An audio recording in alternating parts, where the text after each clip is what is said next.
Hello, everyone. Thank you for joining us today. I hope everyone is working fine and had a great week. So, today we have a very simple a small talk about Node.js. So, we will try to make this session very useful so that you learn a lot about Node.js. But before that, let me tell you about Mobile Web.dev community. So Mobile Web dot is an open source community for mobile web technologies where we discuss about technologies like AMP, Flutter, Angular, PWA, React, and many more.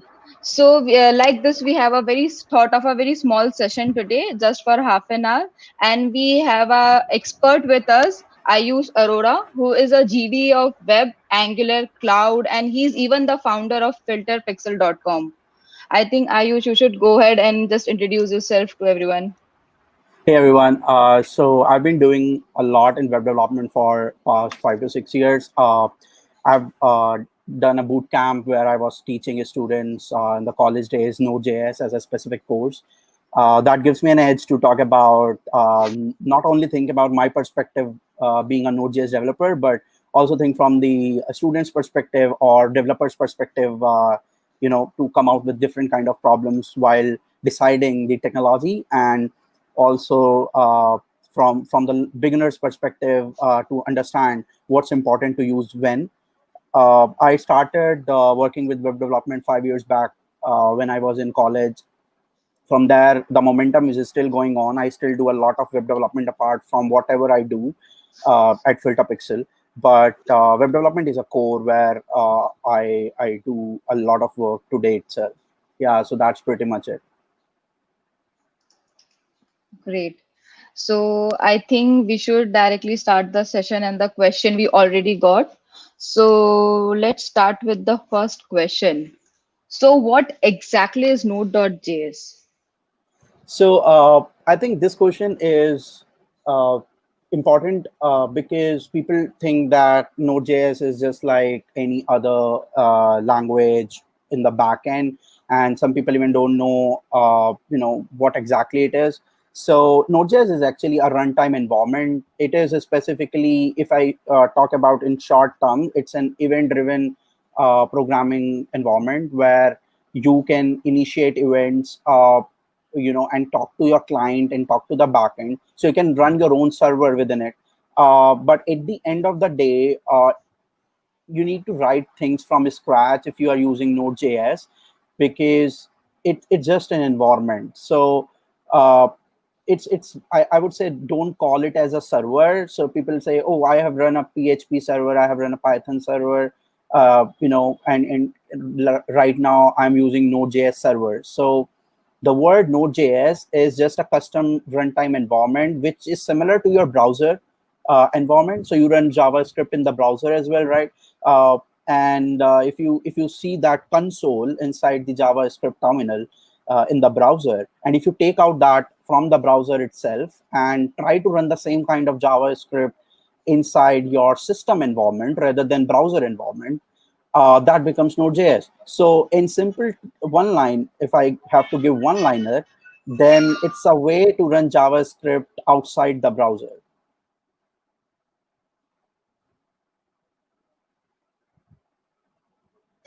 Okay, great. So the next question we have is, how is it different than other backend technologies? Hmm.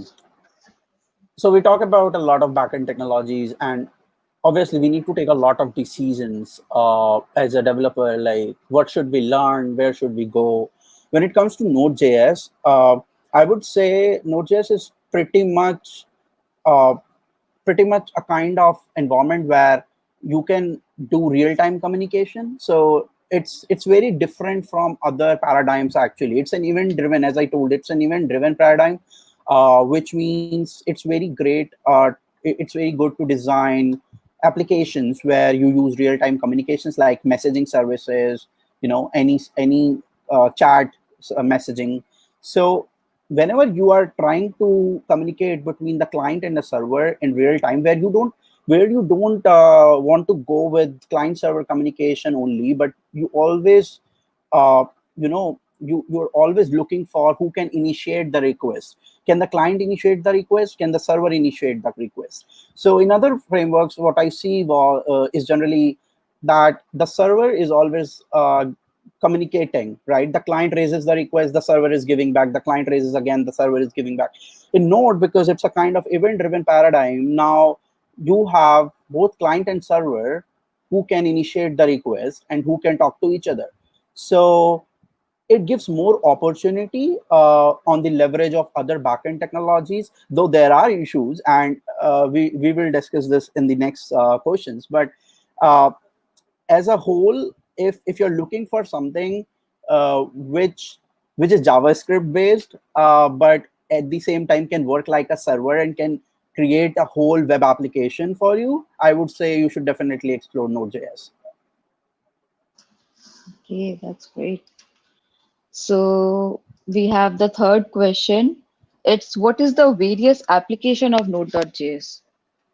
Uh, I did Node.js for variety of applications personally, so that this question will be more personal, rather than more generic. So one of the thing I really think Node.js is good at is, as I said, real-time communication. So if you are looking for chat apps, like if you have seen Facebook Messenger, if you're looking for something like that, this is a great application where you can utilize the Node.js event-driven paradigm. It can also work in simple servers. If you're looking for just to create a communication between a client and the server, you can create Node.js and servers. And at the same time, because you are only in one language, which is JavaScript, and you don't need to understand the other language while working, this gives an edge in creating any application which is web based. So if you're looking for any web based application where your computations are not though so high, but it's more about a generic server, uh, you can use Node.js as a backend, in my personal opinion. But it is highly recommended for applications where the CPU processes are not that much intensive, but the real-time communication is really important. So the fourth question is the pros and cons of Node.js. I guess I have already covered a bit, but Hmm. let me brief again.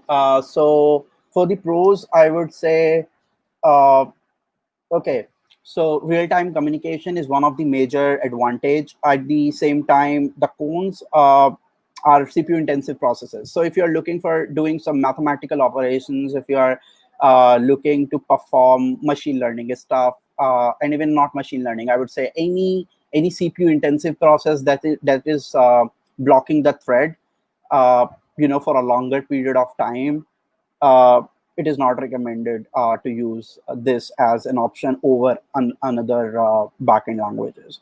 Uh, Multi-threading is a very beautiful term, and uh, developers use that. But developers who don't understand multi-threading very well, they use it in a wrong way, and that goes negative. Pros for Node.js is because JavaScript is single-threaded. Node.js handles the way the event loop. We call it an event loop way internally, by managing all the asynchronous work for you. So you just need to understand how to write the code, but you don't need to go much into how it is doing it or handling asynchronous functions internally. Uh, as a fact, one of the pro of using Node.js is you are avoiding the hassle of multi-threading. People take it as a cons because they say, "Oh, JavaScript is single-threaded," and that becomes a con of using JavaScript in backend. But I take it as positive and say, I write only single thread, but I'm able to do the same work which others are doing by writing multi-threading in the same applications. For example, let me okay. So for example, if I want to make two requests to a database to um, get the data, right? So one of the requests of a database, so both of them, let's say, are mutually exclusive, so they don't intersect in anything, right? The first request will go, and then if the thread is blocking, if the thread is IO blocking, input output blocking, then it will wait, and then it will send the next request. Generally, that happens in languages if you are not using multi-threading, right? But the question is then, JavaScript is not multi-threading, and how a single thread can perform such operations with the asynchronous way. So Node.js provide a very good way of solving this problem. It was basically designed for real-time communication, and that's why these all factors were considered from that point of time. Uh, Now, when you use Node.js, you can unblock these IO operations and then perform them asynchronously. Means if your database queries are mutually exclusive, then they can work in parallel, right? So one request will go, and in simple terms, Node.js will keep a log that I have this request inside the task queue. The task queue maintains a record. I have this inside the task queue. Now, it will, if the stack is empty, it will start processing the stack, the things that are inside the stack. And once the stack again becomes empty, it will check on the thing that it has remembered, what is in the task queue, and process that. In that way, operation number one and operation number two are performed one by one on the code. But actually, the code which is written after operation number two is will be able to execute, because operation one and operation two are just in the record of Node.js, but actually are not blocking the thread. So if I would definitely recommend anyone who's going to start with Node.js to learn about event loop, because that's the only core thing I think which would be really useful to learn about the pros. If you're exploring, which is not present in any other language, right? So and cones are definitely the CPU intensive task. One of the project in which I was working, last year, involves a lot of operations per second, uh, 15,000 requests per second on, and then it was very CPU intensive. We used Node.js as a backend, and it didn't work. Uh, so if your operations are really CPU intensive and you are using Node.js for that, uh, you are killing your time, and at the end of the day, you'll realize that you have wasted a lot of time, and you should go and explore multi-threading or other languages as an option. Oh, I think you explained it very well of pros and cons. It was very good. I think we have a question here. What should be the learning path for become a Node.js developer? Hmm. Okay, so let's start from my own journey. How I begin while working with Node.js. I started with JavaScript as a language, pretty basics. It will take time to master JavaScript. So don't try to go to the advanced levels of JavaScript. Otherwise, you'll never be able to explore other things. People start with JavaScript and think I will learn JavaScript in just by a tutorial or something. Yeah. But I would really recommend to go with the project learning way rather than just learning from tutorials. So for example, just pick up anything, any simple project.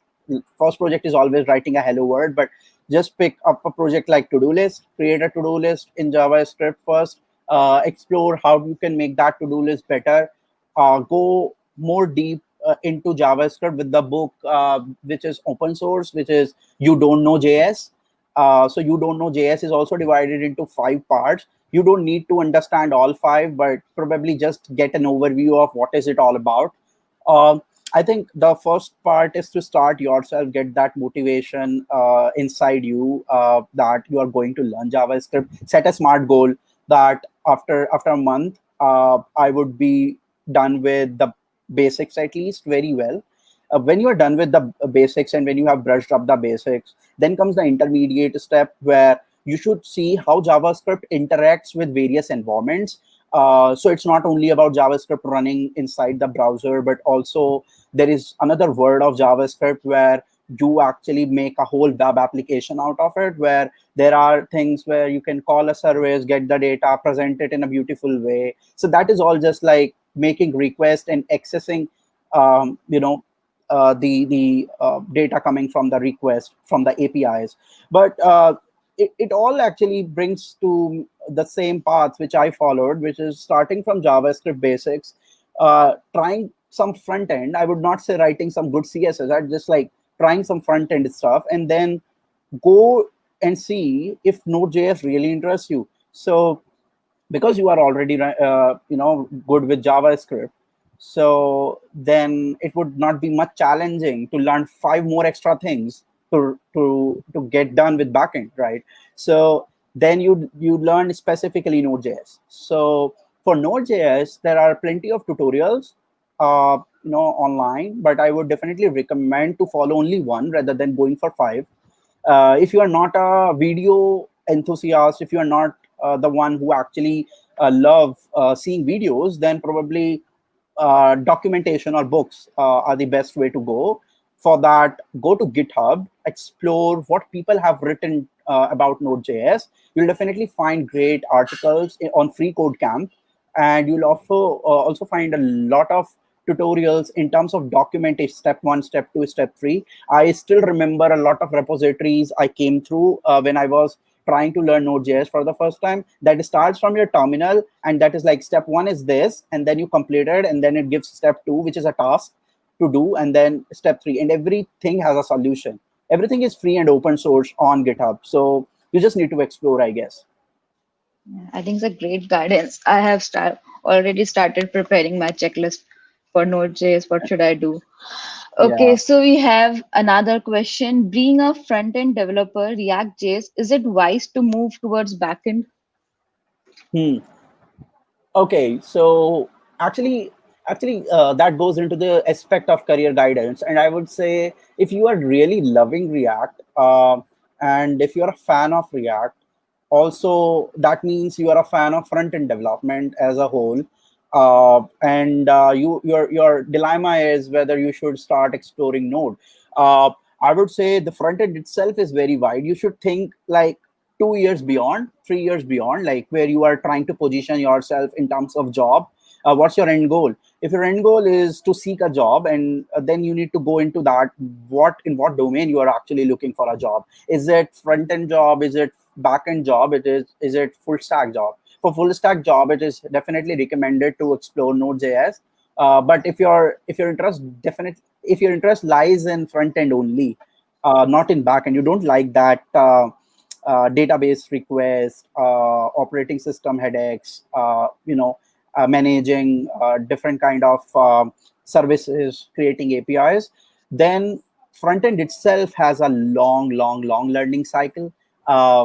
Today, front end is really advanced. It does not mean HTML, CSS, and JS, but as a whole, which needs a lot of preparation if you're applying for a front end developer role anywhere. It starts from React for sure. It can start from Vue. It can start from Angular. Uh, but the amount of frameworks that are coming to the market, and then integration of those frameworks with other services, are challenging. I still remember that I'm trying to create, my team actually at FilterPixel is trying to create an infinite scroll, from last 2 days, in Angular. We got some packages online which are supporting that.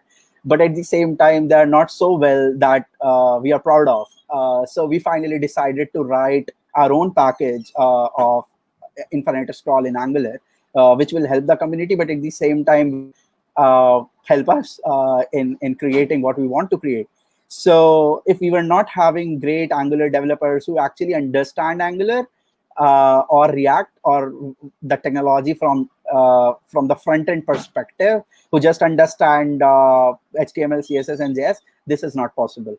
So when people are hiring today, even if it is a startup or even if it is a very well established company, the one thing they are really looking at is the expertise in a single given field. It's good to explore Node if you are doing React and get a chance in a week, like whether you are liking it or not. But at the end of the day, you need to take a decision that what's your end goal. If it is a full stack, work more hours, give more hours to what you are doing today. If it is front end, try to just explore only front end with great in-depth knowledge. I think it's a great guidance. And okay, so let's go with our next question, which is, does it have a strong future and is it worth learning? I think it's questions. Yeah. Okay. One of the dilemma can be this: does it have a Yeah, strong future? I really yeah, believe in that, uh, but I'm not the one who is deciding the future. But it's a personal opinion. I really believe in the future of Node.js, not only because I'm doing it from many years, but also because I have seen the way the community is promoting it in the open source world. You go to internet and see how many JavaScript packages are releasing every second, and get a glimpse of how the world of JavaScript is, going stronger and stronger every day. uh, if JavaScript is growing, definitely a framework or a runtime environment that is having a core as JavaScript definitely will grow. uh, the next question is it worth learning? learning. Yes, because even if you don't want to go into it, uh, I think just learning it by for your interest is also one of the greatest thing. If you're good at Python, you might be knowing how to write automation to automate your workflows.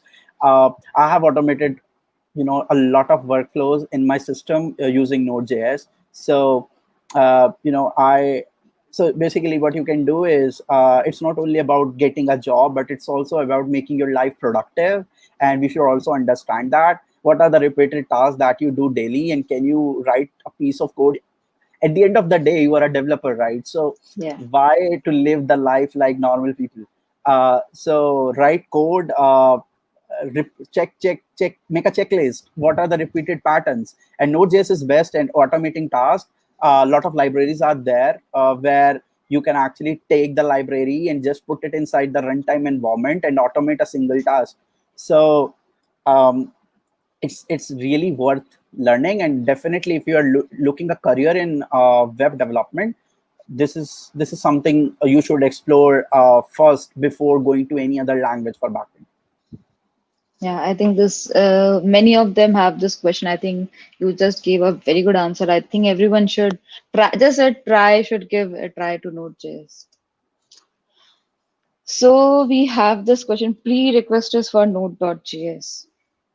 So prerequisites specifically are some basics of JS as a whole. Okay, let me clarify how much basics we need.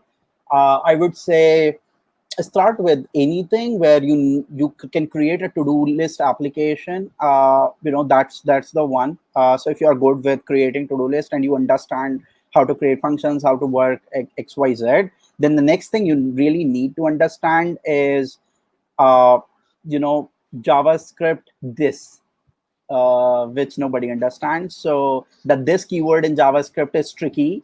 So get a sense out of it, because when you enter into Node.js, that this will change as well, right? So that this keyword inside the front end is already difficult or to master, and then when you enter into Node.js, you get more trouble while figuring out what is the this. So if your basics are not strong enough while in the front end itself, you will be playing between debugging a lot rather than understanding what is going wrong. Uh, and that's what happens in most of the cases. At the same time, after learning the basics, I would definitely recommend going to the book You Don't Know JS, where there is a chapter called Async, right? So go through the async flows, because no other language or no college actually teach about asynchronous programming. So I can understand that when somebody is introduced first time to Node.js, they will have no idea what is async, what is parallel, what is the difference, how to actually how to start with asynchronous programming, what is this event driven programming, ये event चलते कैसे, how they are like going from one end to another, right? So I understand that basics are going to play a crucial role in deciding whether you are liking it or not. So if you are frustrated just because you haven't mastered the basic and just jumped into Node, and you're not getting it in a week, and you said this is so tough, and that motivation goes down, and from the next day you start exploring Python, that is not a fair answer to not choose Node.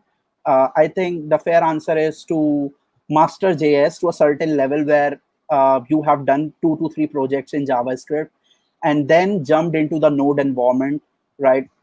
It's the same thing people do with React and the front end as well. They just start with React rather than considering JavaScript. So yeah, so I would say just master 2 3 projects and then jumped into Node.js. Yeah, great. So now we have another question, how to begin with Node.js. I think you already answered Yeah. this. So I think we can skip this. We have, is Node.js more secure than other frameworks? I think it's a very great question. Is it Yeah, more it's a great secure? question. Hmm. Is it more secure? I would say the runtime environment is secure. Is it more? I still doubt. There are a lot of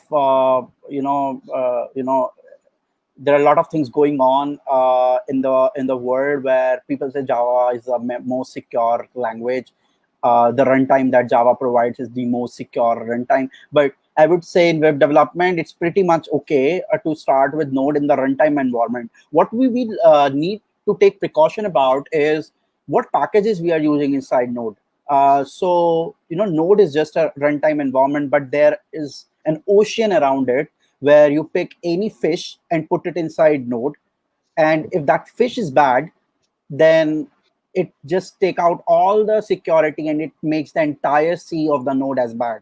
So what I mean by this is there are plenty of packages on the packaging repository that we use. All of them are open source. We take a package, we put it inside Node just to, because we can't reinvent the wheel, right? So we take the support of the existing packages. Now, if these packages have flaws, if these packages have bugs, uh, that does not make Node insecure, but possibly the way the understanding of choosing a package is wrong. So while using any package, just see how much reputation that package has, how many people are using it every day.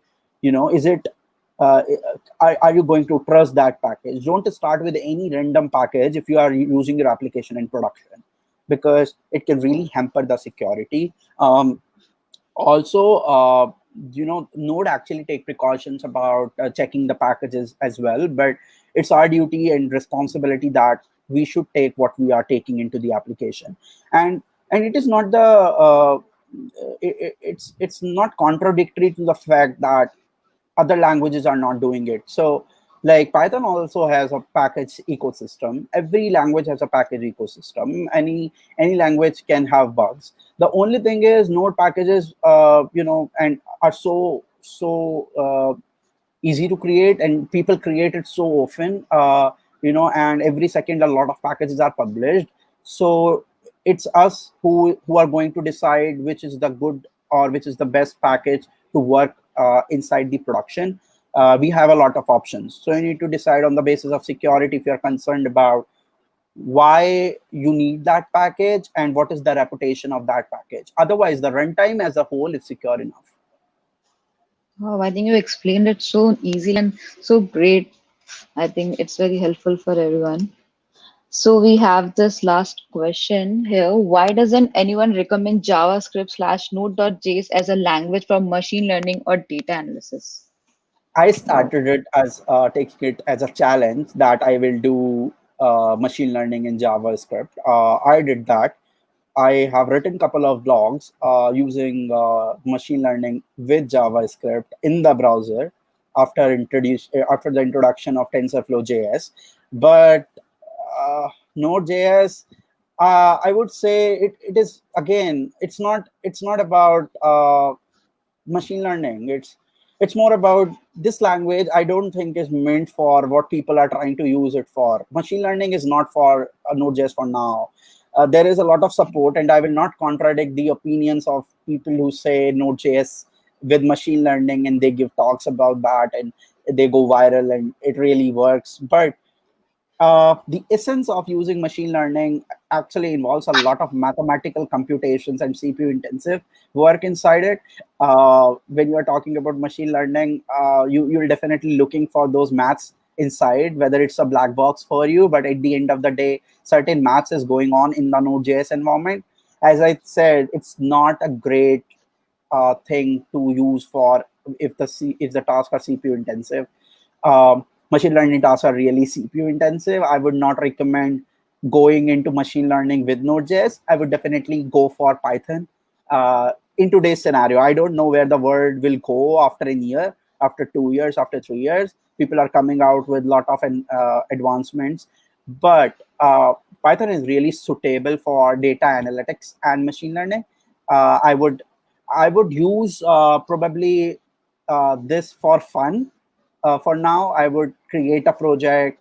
I try to run it in machine learning. It will work well, But when I actually do anything in production, I have to compare how much response time I'm taking in giving a response from a machine learning model.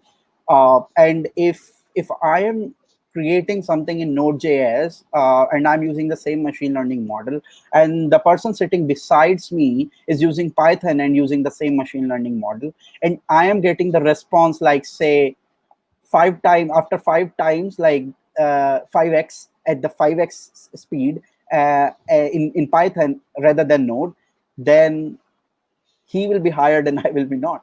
So will I blame Node for that? No, I'll blame that I haven't researched very well what fits where, and it's very important to understand that everything cannot fit everywhere. So where there are pros of Node above Python in web development, there are pros that Python has in machine learning. Yeah, great. Also, I also think, one more point. yeah, yeah. When you go into this seeking support, right? When you go into seeking support of these machine learning packages, which requires OpenCV or sometimes require computer vision technologies, sometimes they are just like SciPy or NumPy kind of packages, which can work in with images, right? These packages are not really advanced in Node.js. So are you going to create it, or are you going to wait till they will come, right?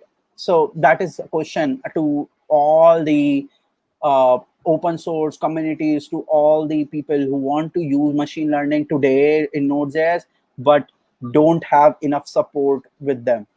So I guess it's not about that runtime does not support it. Runtime can support anything, but probably will not be best at it. But the support from the community is also lacking if you want to use machine learning in Node.js. Great. I think the way you explain Node.js in just 30 minutes, I think it's great. Like getting started with Node.js is the best video we can have for everyone. I think you explained it so clearly with this example, and we have comments. So great explanation by examples. I think you gave great examples, and in the 30-minute explaining the full Node.js is great. Guys, if you have any other question other than this, you feel free to comment in the comment box. We have more 2 minutes more if you want to ask anything. Till then, do you want to say anything else, Ayush, other Now, I would than just say it's always come to experimentation at the end. Even if after this video you are still stuck whether you should start or not, just start, right? Just start, take a go, set a very smart goal for a week. Say I would try to check whether I really enjoy it or not, and after a week, take a decision.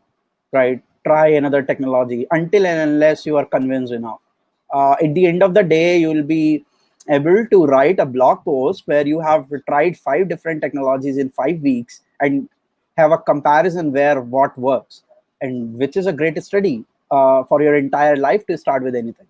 So I think the dilemma is killing everyone, and there should be, so dilemmas are good. they should be there, but for a period of time. If you are exceeding that time, you are killing time. So I would say just start if you are still in dilemma. Yeah, I've got much interest in Node.js now after this. I'm gonna dive in after this for sure. And I think many of our audience will also agree with this. They are still gonna go and just dive in Node.js after this. Yeah, So good explanation. Thank you so much, Ayush, for your time today and explaining this. Thank you yeah, so my pleasure. much. My pleasure. Thank you so much for inviting. Bye bye. Okay, bye. Bye, guys.